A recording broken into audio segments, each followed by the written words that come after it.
How to choose where to retire. That is a question many of us have had to deal with, and I've changed my mind a number of times before I finally came to the Philippines, as a matter of fact. Many of you have emailed me and told me that you're going to retire in 6 months or a year or 2 years, and you're planning, you're looking, you're exploring, and doing your research. I'm on a ferry coming into Cebu City, Cebu, the Philippines, and I'm going to use this video as a backdrop for this discussion. Now, depending upon your budget, your income and your budget will have a lot to do with it. Cost of living will be a factor for the great majority, and whether that's in your own country or outside your own country. More and more, I think there's going to be a major, major migration of people all over the world. I mean, it's happening. It's happening right now. Not just retired people, but other people who can have the ability to work out of their home.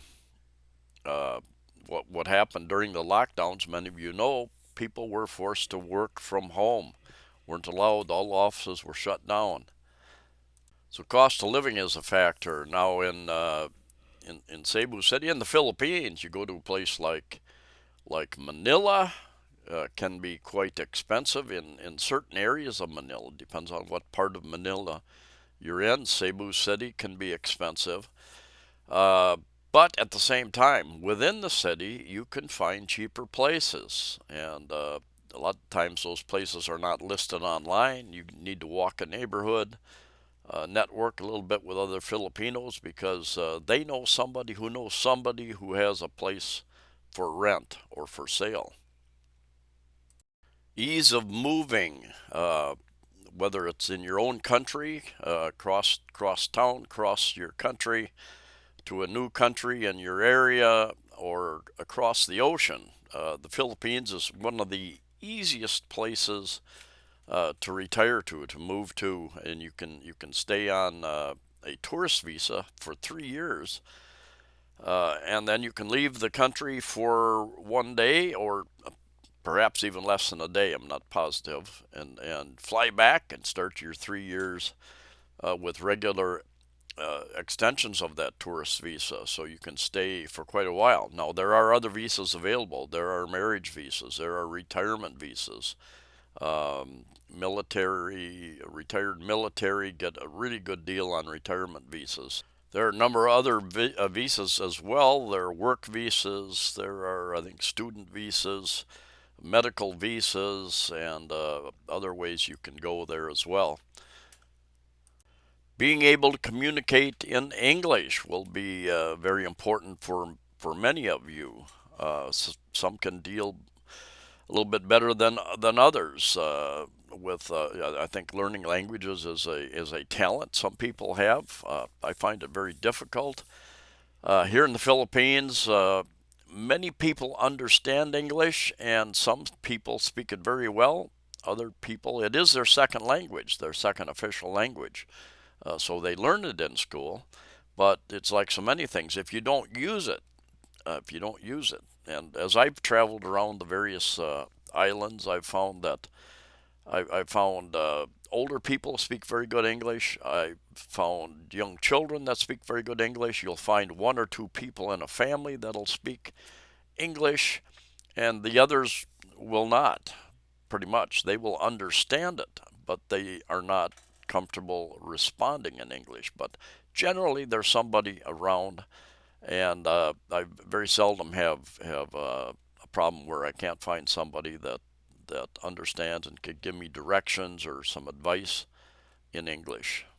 Most of the signage is in English. All official documents are in English, so that really makes it easy. There are a number of sites that will rate cities, and see, the problem with that is that how you rate a city or a country, a town, whatever, your list of priorities is not the same as their list of priorities, and so it's interesting to see their list. I read one recently, and I completely disagreed with their list. Um, so what I suggest, write down the things that are important to you. And if you're going to be newly retired, uh, I think you're going to find that your priorities are going to change as you retire and you think about this.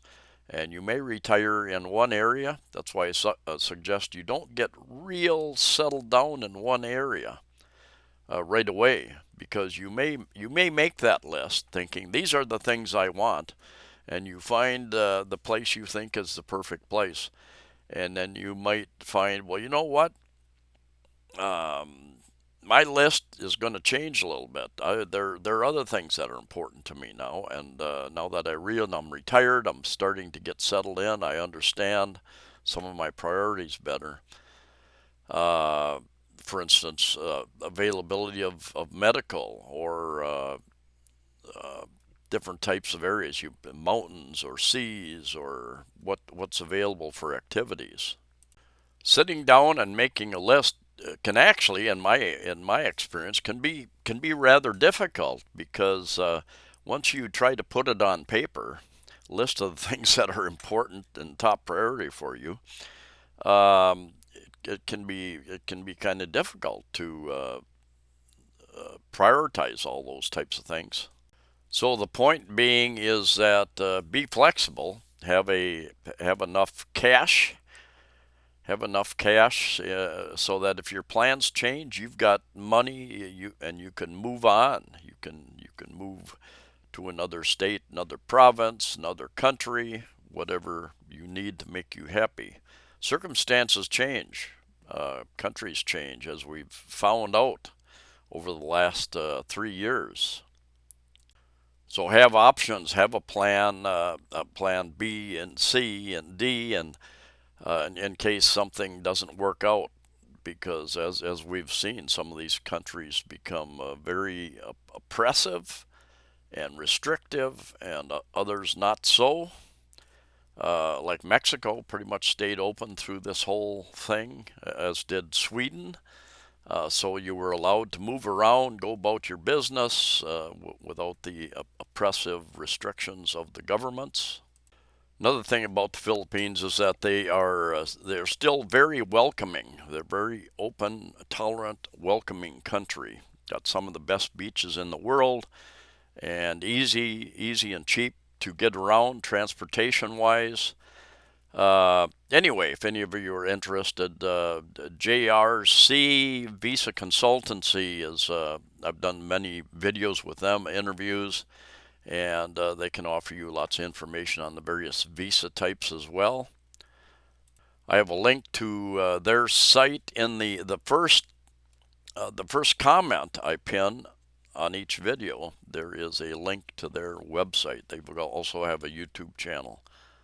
Thanks for watching, and safe travels.